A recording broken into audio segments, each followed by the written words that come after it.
और अब LAC यानी कि लाइन ऑफ एक्चुअल कंट्रोल से जुड़ी एक गुड न्यूज, जिससे भारत और चीन के बीच सीमा पर चल रहे तनाव को कम होने के तौर पर देखा जा सकता है। भारत और चीन के बीच लाइन ऑफ एक्चुअल कंट्रोल को लेकर दोनों देशों के बीच एक नई सहमति बन गई है।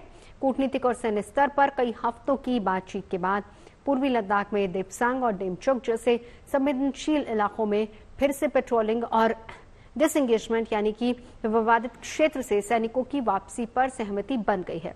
भारत और चीन के इस समझौते का मकसद पिछले 4 साल से चल रहे सीमा विवाद और तनाव को कम करना है। भारत और चीन के बीच ये सहमति ऐसे वक्त में बनी है जब रूस के राष्ट्रपति व्लादिमीर पुतिन के निमंत्रण पर प्रधानमंत्री मोदी 16वें ब्रिक्स शिखर सम्मेलन में हिस्सा लेने के लिए कल कजान के लिए रवाना हो रहे हैं। ब्रिक्स देशों के लिए भारत जैसा सहयोगी बहुत अहमियत रखता है। I can share with you that over the last several weeks, Indian and Chinese diplomatic and military negotiators have been in close contact with each other in a variety of forums.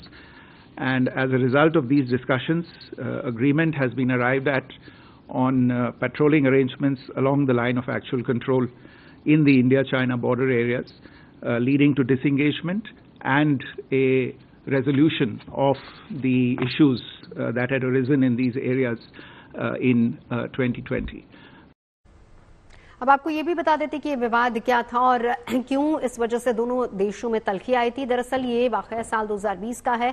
15-16 जून के दरमियान रात को चीनी सैनिक पूर्वी लद्दाख में मौजूद patrolling point 15 तक कदम बढ़ाकर आगे तक आ गए थे, जिसकी वजह से भारत और चीन की सेना आमने सामने हो गई थी।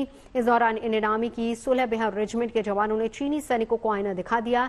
इस हिंसक सैन्य झड़प में हमारे एक सैन्य अधिकारी समेत 20 जवानों को हमारी सरहदी सुरक्षा के लिए बलिदान देना पड़ा था।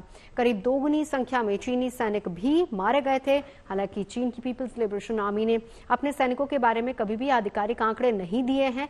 इसके बाद से दोनों देशों के बीच संबंध तनावपूर्ण होने लगे। इस दौरान कई दौर की बातचीत भी हुई, लेकिन फिर भी दोनों देशों के बीच तनाव खत्म करने के लिए कोई सहमति नहीं बन पाई।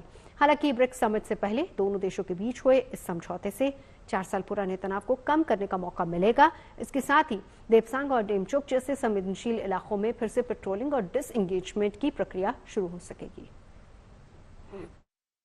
अगर हम आपको बताएं इन अलग अलग पॉइंट्स के नामों के बारे में, तो पैंगोंगसो के नॉर्थ और साउथ बैंक से 2021 में डिसएंगेजमेंट हो गया था। उसके अलावा हॉट स्प्रिंग और गोगरा, इन बिंदुओं पर भी डिसएंगेजमेंट हो गया था। यानी दोनों ही देशों की जो सेनाएं हैं वो पीछे हटी, लेकिन जो 2 ट्रेडिशनल फ्रिक्शन पॉइंट भारत और चीन के बीच रहे हैं उनमें से एक है डेपसांग प्लेन और दूसरा है डेमचोक।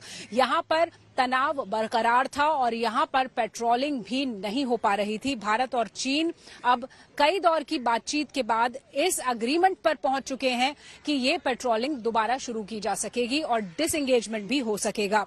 फॉरेन मिनिस्ट्री के विदेश सचिव विक्रम मिश्री ने कहा कि कई दिनों से दोनों ही देशों के बीच में डिप्लोमैटिक लेवल के साथ साथ सेना के स्तर पर भी बातचीत की जा रही थी और इन बातचीत के दौरान इस बात पर जोर डाला जा रहा था कि 2020 से पहले जहां पेट्रोलिंग हुआ करती थी, जो रुक गई थी गलवान में हुए संघर्ष के बाद, जिसमें भारत ने 20 जवानों की जान खोई थी और चाइना ने 40 से ज्यादा जवान अपने गंवाए थे। उस विवाद के बाद से जहां जहां तनाव बढ़ा, फ्रिक्शन पॉइंट्स बने, पेट्रोलिंग रुकी, वहां पर तनाव को कम करने के लिए कोशिश की जा रही थी और अब तमाम दौर की इन बातचीत के बाद ये तय किया गया है कि जहां पर बचे हुए फ्रिक्शन पॉइंट्स थे, जहां पर पेट्रोलिंग नहीं की जा रही थी, वहां पर एक बार फिर से पेट्रोलिंग शुरू हो।